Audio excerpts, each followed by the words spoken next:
ما أنا لازم أتكلّم عن هاني أبو ريدة، وهاتكلّم عن حلمي طولان، وهاتكلّم عن المنتخب، وهاتكلّم المنتخب الأول والتاني، وهاتكلّم على حاجات كتير بايظة.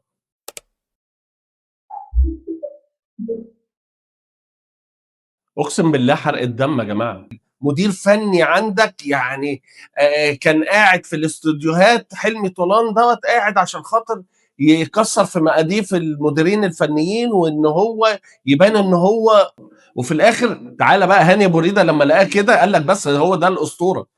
اختاروا على كده، يعني هو اختاره على أساس إن هو محاور جيد جدًا، وواحد بيقطّع في فروة المديرين الفنيين ولاعيبة الكورة، فهو دوّة معيار الاختيار، هو اللي أنا باقول لكم عليه ده، إن هو شافه كويس إن هو بيقطّع في حسام حسن، فجه هاني أبو ريدة اللي ما أعرفش بيختار إزاي، قال لك بس هات حلمي طولان، راجل كُبّارة، شعره ناعم، بتاع، الدنيا زي الفل، الناس هتحبه وعنده كاريزما ده معاييرنا، بنختار على الأساس ده. هاني أبو ريدة بيختار كده، رئيس اتحاد الكورة في مصر ما فيش، ما فيش. قيس بقى المنتخبات كلها، منتخب صغير، منتخب ناشئين، منتخب فوق السن، منتخب تحت السن، منتخب اول، منتخب تاني، دنيا ما بعدها دنيا. ده هاني بريده معانا لا يصلح، لا يصلح فعلا ان هو يقود منظومه الكره واتحاد الكره في مصر خالص. تمام. حلمي طولان اختاروه على اي اساس؟ حلمي طولان هو كبير ويقعد في الاستوديو كده، يقعد يحاول مع احمد حسن ولا مع غيره ولا كلام من ده كبيره، انما يدخل طب اديك اتكشفت، عملت ايه؟ ولا حاجه. واختياراتك للعيبه اخترتها على اي اساس؟ تمام. قالوا لك بيراميدز مش هنبعت، طب انت سكت. طب ما اختار، ما تختار من قوام المنتخب الثاني، اختار لك لاعب اثنين ثلاثه. طب من لعيبه الاهلي خد لك لاعب اثنين ثلاثه من اللعيبه الكبيره. طب من لعيبه الزمالك خد لك واحد اثنين ثلاثه من اللعيبه الكبيره. مفيش، مفيش. داخل عشان خاطر تفضحنا. احنا اتفضحنا فضيحه ما بعدها فضيحه. دي الاختيارات. وبعدين منتخبين جوه منتخب عاملين يعني بنقطع في بعضينا. منتخب حسام حسن واخد معيار وواخد جنب لوحده، وحلمي طولان داخل الناحيه الثانيه وعند. احنا مش هناخد من دوت حاجه عشان خاطر احنا هنثبت ذاتنا وان احنا اجمد جامدين، وفي الاخر انتوا الاثنين فاشلين. ده بيطلع يتكلم كلام وما ينفعش في الاعلام، ودوت بيتصرف تصرفات وبيطيح في حسام حسن وبيقول ان هو لا يصلح. وبعدين دلوقتي احنا بقينا ما بين نارين، مين العميد؟ يا ترى حسام حسن هو العميد ولا احمد حسن حضري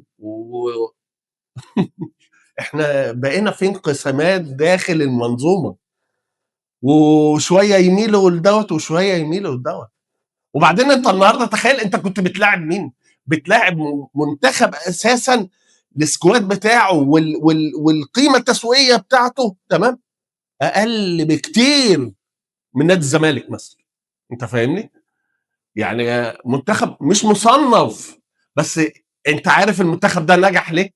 هقول لك ليه. لان اللي داير المنظومه بتاعته هو مدير فني مغربي. تخيل مدير فني مغربي. فلك ان تتخيل يا راجل لما انت تدخل وتلاعب منتخب زي ده وتعرف ان انت بتلاعب منتخب فرنسا، منتخب اسبانيا، منتخب عندهم يا باشا تطور، عندهم منظومه، عندهم استراتيجيات لعب، عندهم يقول لك احنا عندنا كام ست منتخبات مثلا، منتخب صغير ومنتخب تحت السن ومنتخب فوق السن ومنتخب كبير ومنتخب اول. جمع لي كل المديرين الفنيين دول يقعدوا على ترابيزه واحده، يا جماعه احنا بنلعب بخطه كذا كذا كذا كذا، احنا الاساسيات بتاعتنا كور طوليه، كور عرضيه، كور ما بين الخطوط. بيتفقوا على خطه كل المديرين الفنيين بتاعت جميع المنتخبات بتلعبها، بحيث ان لما لاعب يتصعد من المنتخب ده راح للمنتخب ده ما تحسش باي خلل. هم ماشيين على نفس السياسه ونفس النهج. انت هنا بتعمل ايه؟ ده كميه الانفرادات وكميه الكور اللي استهتر فيها لعيبه الاردن كان زمان طالعين بحفله 6-7. وانت انا نفسي كنت اشوف كوره واحده، ما فيش غير كوره واحده، حسام حسن بيعمل لي لوب فوق العارضه وهو والجول. الجمهور اللي قاعد هناك ده، سواء بقى مغتربين ولا خدوا بعضيهم وراحوا مخصوص، هيبقى شكلهم ايه في وسط الهيلمان اللي هناك دوت؟ كلهم هيبقى راسهم في الطين، خلاص مش هيظهروا. لا، والادهى بقى من دوت انني جاي بيكمل في الاخر راح يتعارك مع الجمهور عشان الجمهور بيقول ما فيش رجاله. ما هو ما فيش رجاله. انت عم منين؟ انت هتعمل ايه؟ هتاخد شنطتك وتروح تركب عربيتك وتطلع بطياره باي باي، خلاص انت مش هتشوف حد ولا حد هيشوفك. انما الجماهير اللي هي بقى عماله تشتم ولا عماله ان هي بتقلل منكم، دول هم دول اللي هيواجهوا الواقع المرير في وسط هناك وهم مغتربين، هيقعدوا راسهم في الطين. عرفت ليه هم بيقللوا منكم وانتوا اساسا لا تصلحوا؟ النهارده انت اضحوكه العالم في جميع المنتخبات. هو انت فكرك ان انت حسام حسن هيطلع كاس الافريقيه هيعمل ايه؟ هيتضحى بيه وهيطلع وهيتكشف ومش هيدخل كاس عالم، عشان تبقوا فاهمين. اعملوا حسابكم ان كاس العالم مش هيطلع بحسام حسن. احنا هندور على مدير فني اجنبي ومش هنلحق. هنعمل برضه زي ما الاهلي عمل وجاب ريبيرو ولا جاب مين. واساسا اللاعب بقى اللي انت هتعتمد عليه في كاس الامم الافريقيه هو محمد صلاح. عنده مشاكل الدنيا والاخره. يعني 3 ماتشات دكه والنهارده ما خدوهوش في ايه؟ وبيراميدز ايه؟ بيراميدز ده لا انا مش هبعت لكم لعيبه للمنتخب. على اي اساس يا عم؟ تبعت الكارتي؟ ما انت بعت الكارتي. طب ما تكمل وابعت. لا، عملت ايه في الدوري؟ رحت اتعادلت مع بتروجيت، كتر خيرك. كتر خيرك، ما هو مصلحه للاهلي. وبعدين على الناحيه الثانيه في كاس الرابطه 6-1 يا راجل، دي فضيحه. قول لي بقى ان انت مش معتمد على لعيبه كبيره ولا ايا كان ما يخلصش 6-1. ما احنا من غير اللعيبه المحترفه بلح.